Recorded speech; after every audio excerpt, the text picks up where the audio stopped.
해마다 섣달 금음날이 되면 우동집으로서는 1년 중 가장 바쁠 때이다. 북해정도 이날만은 아침부터 눈코 뜰 새 없이 바빴다.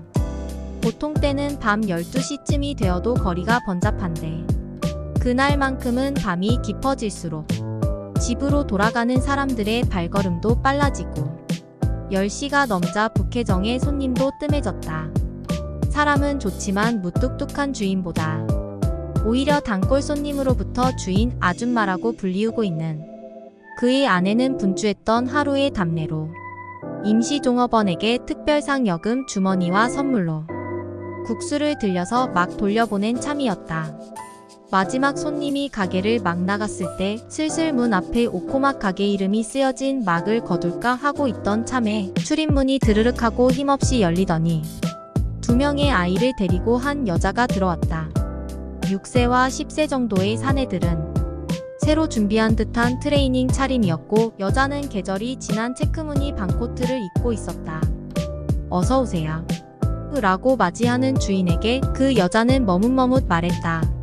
저 우동 1인분만 주문해도 괜찮을까요? 뒤에서는 두 아이들이 걱정스러운 얼굴로 쳐다보고 있었다. 네, 자 이쪽으로. 난로 곁에 2번 테이블로 안내하면서 여주인은 주방 안을 향해 우동 1인분 하고 소리친다.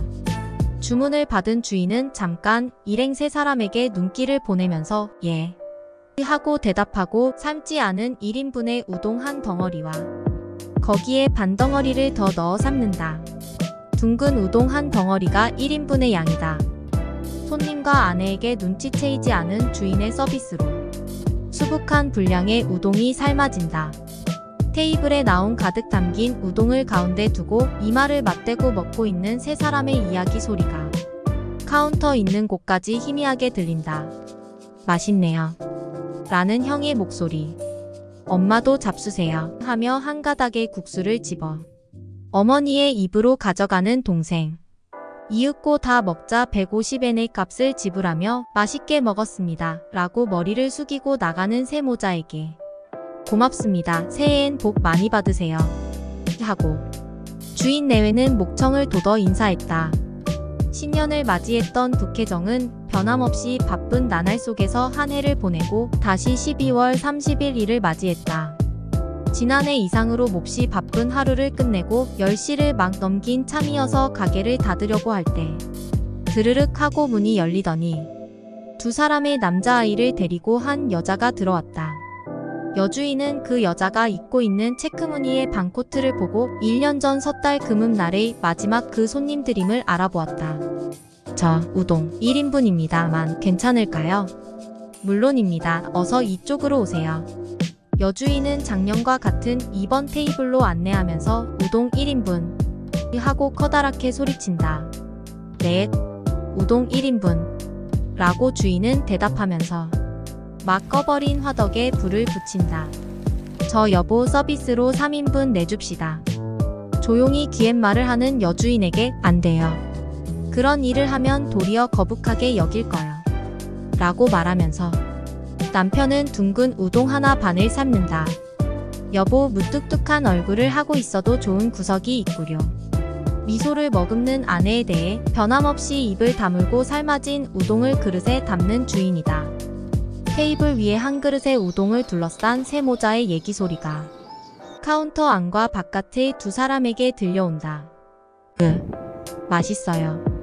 올해도 북해정의 우동을 먹게 되네요. 내년에도 먹을 수 있으면 좋으련만. 다 먹고 150엔을 지불하고 나가는 세 사람의 뒷모습에 주인 내외는 고맙습니다.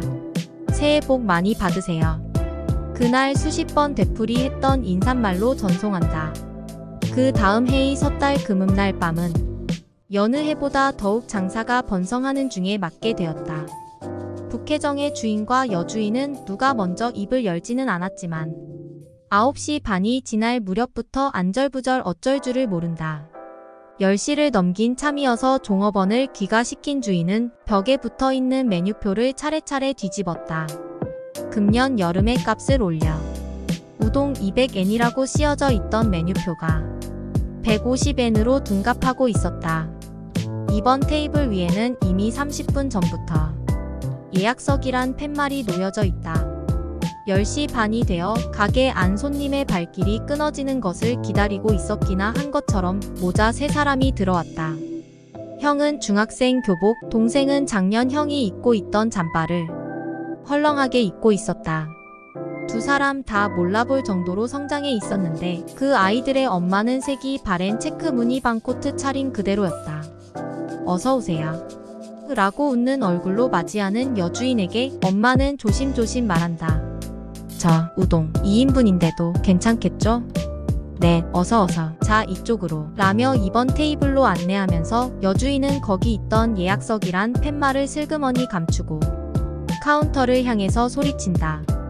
우동 2인분. 그걸 받아 우동 2인분. 이라고 답한 주인은 둥근 우동 3덩어리를 뜨거운 국물 속에 던져 넣었다.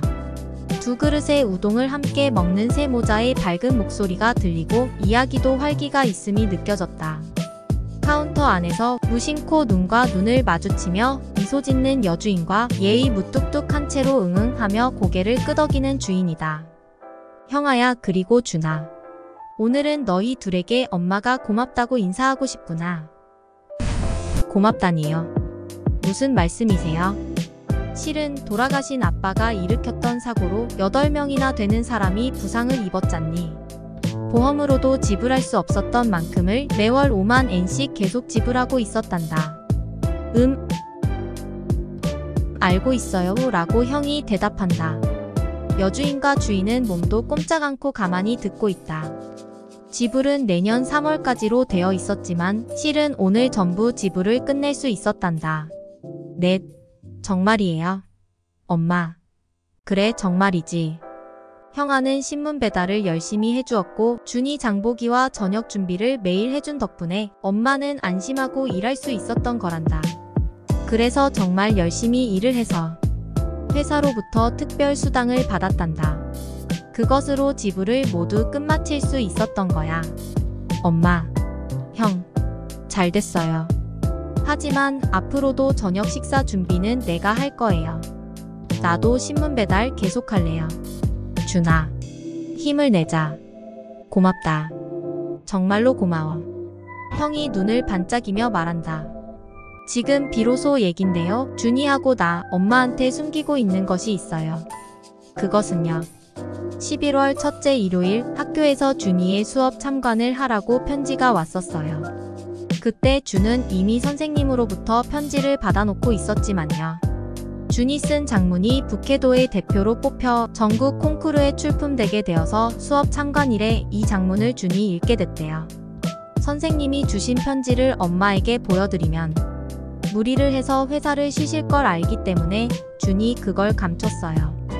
그걸 준의 친구들한테 듣고 내가 참관일에 갔었어요. 그래, 그랬었구나. 그래서 선생님께서 너는 장래 어떤 사람이 되고 싶은가? 라는 제목으로 전원에게 장문을 쓰게 하셨는데 준은 우동 한 그릇이라는 제목으로 써서 냈대요. 지금부터 그 장문을 읽어드릴게요. 우동 한 그릇이라는 제목만 듣고 북해정에서의 일이라는 걸 알았기 때문에 준 녀석 무슨 그런 부끄러운 얘기를 썼지 하고 마음속으로 생각했죠. 장문은 아빠가 교통사고로 돌아가셔서 많은 빚을 남겼다는 것, 엄마가 아침 일찍부터 밤 늦게까지 일을 하고 계시다는 것, 내가 조간석간 신문을 배달하고 있다는 것 등 전부 씌어 있었어요. 그리고서 12월 30일 일밤 새지서 먹은 한 그릇의 우동이 그렇게 맛있었다는 것. 새지서 다만 한 그릇밖에 시키지 않았는데도 우동집 아저씨와 아줌마는 고맙습니다. 새해엔 복 많이 받으세요. 라고 큰 소리로 말해주신 일. 그 목소리는 지지 말아라. 힘내. 살아갈 수 있어. 라고 말하는 것 같은 기분이 들었다고요. 그래서 준은 어른이 되면 손님에게 힘내라. 행복해라. 라는 속마음을 감추고 고맙습니다. 라고 말할 수 있는 일본 제1의 우동집 주인이 되는 것이라고 커다란 목소리로 읽었어요. 카운터 안쪽에서 귀를 기울이고 있을 주인과 여주인의 모습이 보이지 않는다. 카운터 깊숙이 웅크린 두 사람은 한 장의 수건 끝을 서로 잡아당길 듯이 붙잡고 참을 수 없이 흘러나오는 눈물을 닦고 있었다. 장문 읽기를 끝마쳤을 때 선생님이 준의 형이 어머니를 대신해서 와주었으니까 여기에서 인사를 해달라고 해서. 그래서 형아는 어떻게 했지? 갑자기 요청받았기 때문에 처음에는 말이 안 나왔지만 여러분 항상 준과 사이좋게 지내줘서 고맙습니다. 동생은 매일 저녁 식사 준비를 하고 있습니다. 그래서 클럽 활동 도중에 돌아가니까 폐를 끼치고 있다고 생각합니다. 방금 동생이 우동 한 그릇이라고 읽기 시작했을 때 나는 처음엔 부끄럽게 생각했습니다. 그러나 가슴을 펴고 커다란 목소리로 읽고 있는 동생을 보고 있는 사이에 한 그릇의 우동을 부끄럽다고 생각하는 그 마음이 더 부끄러운 것이라고 생각했습니다. 그때 한 그릇의 우동을 시켜주신 어머니의 용기를 잊어서는 안 된다고 생각합니다. 형제가 힘을 합쳐 어머니를 보살펴 드리겠습니다. 앞으로도 준과 사이좋게 지내주세요 라고 말했어요. 차분하게 서로 손을 잡기도 하고 웃다가 넘어질 듯이 어깨를 두드리기도 하고 작년까지와는 아주 달라진 즐거운 금음날 밤의 광경이었다. 우동을 다 먹고 300엔을 내며 잘 먹었습니다 라고 깊이 머리를 숙이며 나가는 세 사람을 주인과 여주인은 1년을 마무리하는 커다란 목소리로 고맙습니다. 새해엔 복 많이 받으세요 라며 전송했다. 다시 1년이 지나 북해정에서는 밤 9시가 지나서부터 예약석이란 팻말을 이번 테이블 위에 올려놓고 기다렸지만 그 새 모자는 나타나지 않았다. 다음 해에도 또 다음 해에도 이번 테이블을 비우고 기다렸지만 세 사람은 끝내 나타나지 않았다. 북해정은 장사가 번창하여 가게 내부 수리를 하게 되자 테이블이랑 의자도 새로이 바꾸었지만 그 이번 테이블만은 그대로 남겨두었다. 새 테이블이 나란히 있는 가운데에서 단 하나 낡은 테이블이 중앙에 놓여 있는 것이다. 어째서 이것이 여기에? 하고 의아스러워하는 손님에게 주인과 여주인은 우동 한 그릇의 일을 이야기하고 이 테이블을 보고서 자신들의 자극제로 하고 있다. 어느 날인가 그 세 사람의 손님이 와줄지도 모른다. 그때 이 테이블로 맞이하고 싶다 라고 설명하곤 했다. 그 이야기는 행복의 테이블로서 이 손님에게서 저 손님에게로 전해졌다. 일부러 멀리에서 찾아와 우동을 먹고 가는 여학생이 있는가 하면 그 테이블이 비길 기다려 주문을 하는 젊은 커플도 있어 상당한 인기를 불러일으켰다. 그리고 나서 또 수년의 세월이 흐른 어느 해 섣달 금음의 일이다. 북해정에는 같은 거리의 상점의 회원이며 가족처럼 사귀고 있는 이웃들이 각자의 가게를 닫고 모여들고 있었다. 북해정에서 섣달 금음의 풍습인 해 넘기기 우동을 먹은 후 제야의 종소리를 들으면서 동료들과 그 가족이 모여 가까운 신사에 그 해의 첫 참배를 가는 것이 6년 전부터의 관례가 되어 있었다. 그날 밤도 9시 반이 지나 생선 가게 부부가 생선회를 가득 담은 큰 접시를 양손에 들고 들어온 것이 신호라도 되는 것처럼 평상시에 동료 30여 명이 술이랑 안주를 손에 들고 차례차례 모여들어 가게 안의 분위기는 들떠 있었다. 이번 테이블의 유래를 그들도 알고 있다. 입으로 말은 안 해도 아마 금년에도 빈 채로 신년을 맞이할 것이라고 생각했지만 섣달 금음날 10시 예약석은 비워둔 채 비좁은 자리에 전원이 조금씩 몸을 좁혀 앉아 늦게 오는 동료를 맞이했다. 우동을 먹는 사람, 술을 마시는 사람, 서로 가져온 요리에 손을 뻗치는 사람, 카운터 안에 들어가 돕고 있는 사람, 멋대로 냉장고를 열고 뭔가 꺼내고 있는 사람 등등으로 떠들썩하다. 바겐세일 이야기, 해수욕장에서의 에피소드, 손자가 태어난 이야기 등 번잡함이 절정에 달한 10시 반이 지났을 때 입구의 문이 드르륵 하고 열렸다. 몇 사람인가의 시선이 입구로 향하며 동시에 그들은 이야기를 멈추었다. 오바를 손에 든 정장 슈트 차림이 두 사람의 청년이 들어왔다. 다시 얘기가 이어지고 시끄러워졌다.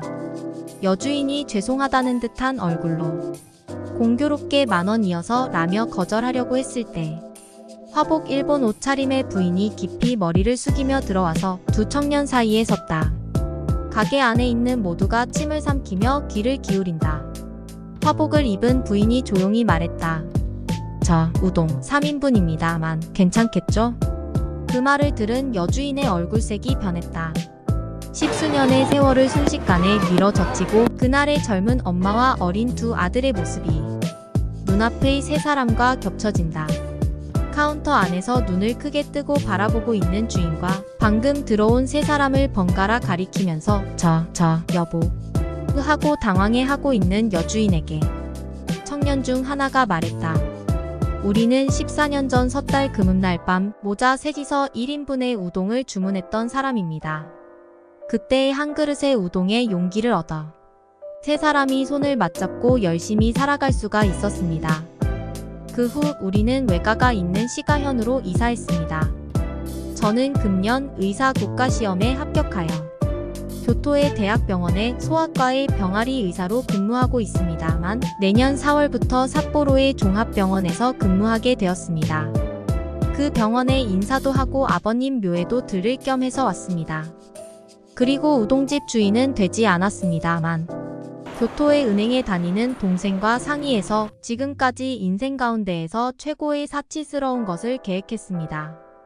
그것은 섣달 금음날 어머님과 셋이서 삿포로의 북해정을 찾아와 3인분의 우동을 시키는 것이었습니다. 고개를 끄덕이면서 듣고 있던 여주인과 주인의 눈에서 왈칵 눈물이 넘쳐 흘렀다. 입구에 가까운 테이블에 진을 치고 있던 야채가게 주인이 우동을 입에 머금은 채 있다가 그대로 꿀꺽하고 삼키며 일어나 여봐요 여주인 아줌마 뭐 하고 있어요? 10년간 이날을 위해 준비해놓고 기다리고 기다린 섣달 금음날 10시 예약석이잖아요. 안내해요. 안내를? 야채가게 주인의 말에 번뜩 정신을 차린 여주인은 잘 오셨어요. 자 어서요. 여보. 2번 테이블 우동 3인분. 무뚝뚝한 얼굴을 눈물로 적신 주인 넷. 우동 3인분. 예기치 않은 환성과 박수가 터지는 가게 밖에서는 조금 전까지 흩날리던 눈발도 그치고 갓 내린 눈에 반사되어 창문의 빛에 비친 북해정이라고 쓰인 오코막이 한 발 앞서 불어제치는 정월의 바람에 휘날리고 있었다.